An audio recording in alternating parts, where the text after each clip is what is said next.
Hello friends, আজ নিয়ে এসেছি পটল চিংড়ির রেসিপি। এই পটল চিংড়িটা খেতে কিন্তু দুর্দান্ত স্বাদের হয়েছে। তার জন্য রেসিপিটি প্রথম থেকে শেষ পর্যন্ত দেখার অনুরোধ থাকলো। দেখো আমি কিভাবে বানালাম। পটল ও আলু ডুমডুম করে কেটে নিয়েছি। পটলের কিন্তু দেখো একটু একটু খোসা রেখে দিয়েছি, এইভাবেই কাটতে হবে। আর আলুগুলো পটলের থেকে একটু ছোট সাইজ করে কেটেছি। সাথে একটা টমেটো নিয়েছি আর কয়েকটা কাঁচা লঙ্কা নিয়েছি। কড়াইয়ে সর্ষের তেল দিয়ে দিলাম। তোমরা অন্য তেল চাইলে দিতে পারো, কিন্তু সর্ষের তেলে করলে টেস্টটা ভালো আসবে। তেল গরম হয়ে গেলে পটলগুলোকে তেলে দিয়ে দিতে হবে সাবধানে। পটলে কিন্তু জল থাকে, আর সাবধানে না দিলে তেল ছিটকে হাতে লাগতে পারে। একটু ভাজা হয়ে গেছে, এবারে দিয়ে দিলাম নুন, যাতে ভাজাটা আরও ভালোভাবে হয়। আমি কিন্তু এপিট উপিট উল্টে উল্টে ভালো করে ভেজে নেব, সব দিকটায় যাতে রং আসে। খুব বেশি ভাজবো না, কারণ ছ্যাঁকা তেলে ভাজার মতো অতটা লাল হবে না, কারণ শ্যালো ফ্রাই করছি সেই জন্য। তবে বেশ ভালো ভাজা হয়ে গেছে। এই তেলটা চাইলে ফেলে দিতে পারো, চাইলে এটার মধ্যেও চিংড়ি মাছ ভেজে নিতে পারো। আমি চিংড়ি মাছগুলো দিয়ে দিলাম, কারণ এই তেলেই চিংড়ি মাছটা ভাজা হয়ে যাবে। একটু নাড়াচাড়া করার পরেই কিন্তু চিংড়ি থেকে তেল ছেড়ে বেরিয়ে আসবে। দেখো অনেকটা তেল বেরিয়ে এসেছে চিংড়ি থেকে। এই তেলেই কিন্তু চিংড়িটা ভাজা হয়ে যাবে। আর চিংড়ি মাছের নুন হলুদ আমি যেহেতু আগে থেকেই মাখিয়ে রেখেছিলাম, তাই এখন আর নতুন করে নুন হলুদ দিলাম না। দেখো ভাজা হয়ে গেছে, প্রায় 60% ভেজে আমি মাছগুলোকে তুলে নিচ্ছি। এরপরে কড়াইয়ের মধ্যে দিয়ে দেবো আবারও একটু সর্ষের তেল, কারণ এবারে রান্নাটা করতে হবে। সর্ষের তেল দিয়ে ভালো করে তেলটাকে সাদা করে নেব। তারপরে দিয়ে দেবো আলুগুলো। দেখো আলুগুলো দিয়ে দিচ্ছি। আলুগুলোকে উল্টে পাল্টে পটলের মতো লাল লাল করে ভেজে নেব।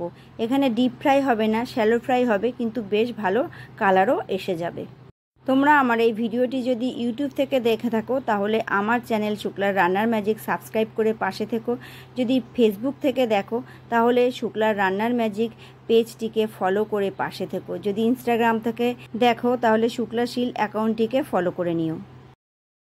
দেখো আলুগুলো কড়াই থেকে তুললাম না, এখানেই কিন্তু গোটা গরম মশলা ফোড়ন দিয়ে দিলাম। এলাচ, লবঙ্গ, দারচিনি, একটা বড় এলাচ, আর তার সাথে দিয়ে দিলাম তেজপাতা আর সামান্য একটু পরিমাণে গোটা জিরে দিয়ে একটু ভেজে নিলাম।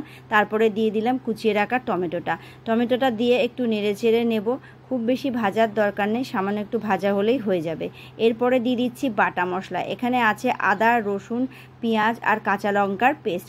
তোমরা চাইলে পেঁয়াজটাকে কুচিয়েও দিতে পারো, কিন্তু আমার কুচনো পেঁয়াজের চেয়ে বাটা পেঁয়াজটাই বেশি পছন্দ, তাই এখানে বেটেই দিয়ে দিয়েছি।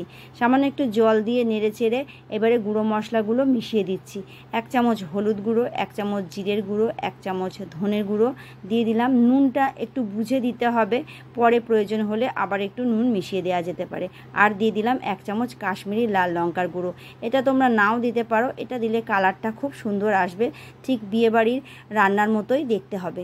এবারে নেড়ে চেড়ে কষিয়ে নেব তেল ছাড়া পর্যন্ত। তেল ছেড়ে গেছে। আগে থেকে ভেজে রাখা পটল ও চিংড়ি মাছগুলো এবারে দিয়ে দিলাম। এখানে দিয়ে সামান্য একটু কষিয়ে নেব। কয়েকটা কাঁচা লঙ্কা রেখেছিলাম গোটা, তোমরা গোটাও দিতে পারো এবং আমার মতো ফাটিয়েও দিয়ে দিতে পারো। ফাটিয়ে লঙ্কাগুলোকে আমি দিয়ে দিলাম। আর এরপরে দিয়ে দিলাম প্রয়োজন মতো জলটা দেওয়ার পরে ফুটে গেছে।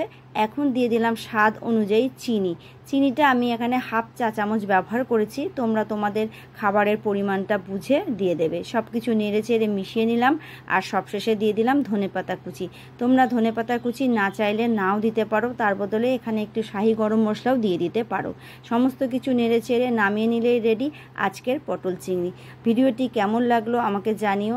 ভালো লাগলে লাইক, কমেন্ট, শেয়ার করে পাশে থেকো। আবারও চলে আসবো নতুন একটা রান্নার ভিডিও নিয়ে। ততক্ষণের জন্য টাটা।